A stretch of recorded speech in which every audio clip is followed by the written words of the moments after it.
Xe nhỏ kia là nhưng mà đây chạm một lọt hay là đây kia lên chạm điện và lót điện nên tôi cho lại đó nữa. Tôi không cho theo xe lại đó, tao lại điện làm thợ bằng ở tê. Ô rồi các nhưng mà chắc thơ nó nào điện nhưng đang chắc thơ ở đây là bẹ luôn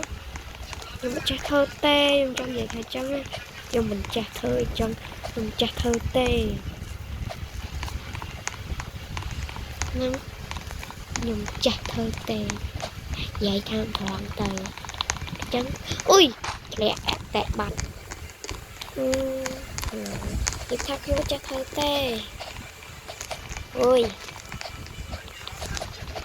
nhưng sao chắc thơ tê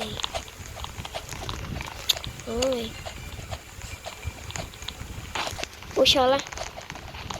khơi này nhưng mà chắc thơ nè khơi nhỉ nhưng mà chắc thơ tê này thắc nhưng mà chắc thơ sọc mò nhưng mà vậy thay chạy nhưng mà chắc không tệ vậy thôi chắc có thơ tờ nào kia chắc thơ tờ nhưng mà chắc thơ tê nào thì ơi hồi đấy